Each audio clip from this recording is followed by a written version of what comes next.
We are now talking with Amy. Amy teaches yoga here. She's been doing it for about a year, right? Probably. Probably about a year. And how long have you been teaching yoga in general? 6 years. 6 years. Wow. How did you first get into this? I saw Rasta Yogi at an art festival and he fascinated me. Really? Mm-hmm. So you started doing yoga, then you became an instructor. Mm-hmm. Okay. What kind of yoga do you teach here? Here I teach gentle yoga. Okay. Very basic moves and very meditative. Mm-hmm. Lots of breathing. Right. Well, I've noticed that you are, getting to know you a little bit, you're a very relaxed person. I notice the people who come into your class, they go in a little bit stressed, they come out a little bit softer, And when you teach yoga, what is the benefits that you see from people doing it? Is it the sort of thing, like a lot of times with chiropractic, it's the same thing, that one or two adjustments doesn't really do anything. You need to really get the benefit out of it through repetition. Mm. Do you find that with yoga also? I think you get benefit out of the first class because you feel how good you feel. Right. And you feel calmness of mind, you feel a little more open of Mm-hmm. your muscles Mm-hmm. and your body. But I think it's something that you have to do, it's a practice, right? So you Right. do it on a regular basis to maintain that Mm-hmm. good feeling and to maintain that openness. Because people do feel that their body changes. Oh, absolutely. And they also feel different mentally after they've been doing yoga Absolutely. for a while, right? Mm-hmm. Right. Now, let me ask you, because I haven't asked anybody else this question yet in all my interviews here.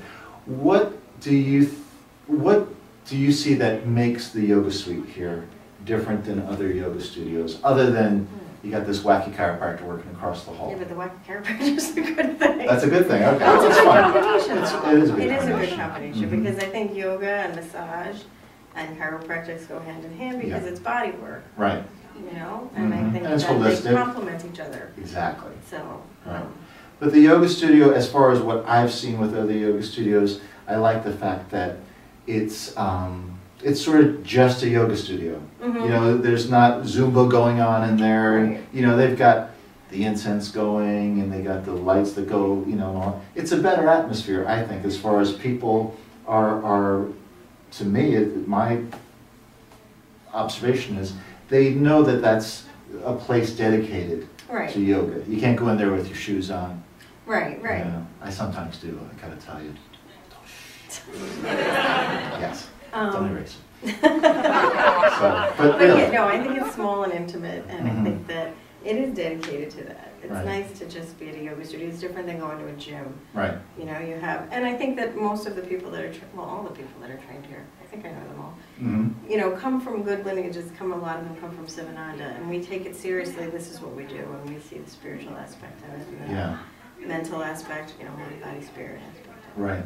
And people really relate to that. Let's face it, most people coming in, they're not looking for anything more than, stretching it. But after a couple classes, they realize, hey, wait a minute, I'm getting a lot more out of this, right? Mhm. It's more than just the motions. Because you teach, like the other yoga teachers do, you teach the entire Right, experience of Right, yoga. right. And that's important, right? right, because it's not just asanas, It's the not. mind and the breath. The asana is the actual physical Yeah, pose. totally. Right. And you mentioned breath. A lot of the teachers mention that. And it's something that in our Western civilization, people have really lost the ability Mhm. to breathe normally. That's one of the things that you don't even think of as a component or a benefit of yoga, is you're reintegrating your body's ability to Mhm. breathe normally. Mhm. And that means that you're getting more oxygen into, you're getting rid of more toxins. Mhm. People don't think about that, but that's like a huge benefit that people don't really relate to Right. yoga, Well, and you're kicking in your parasympathetic nervous system, so you're allowing yourself to calm down. Wow, Amy's throwing around the parasympathetic nerve system there. Very good, Amy. Love it. Parasympathetic nervous system. And Nice. that's what you're doing. You're Yes. allowing things to slow down. You're, Mhm. instead of being all breathing Right. fast and shallow and slow, Get that breath going. getting more oxygen, but you're also calming your everything, calming Right. your body. Right. And we need a lot more calmness in this world, right? Wouldn't it be something if everybody did yoga? It would be a better world, wouldn't it? Yes, it would. It would be good. All right, well, that was really good. I enjoyed it.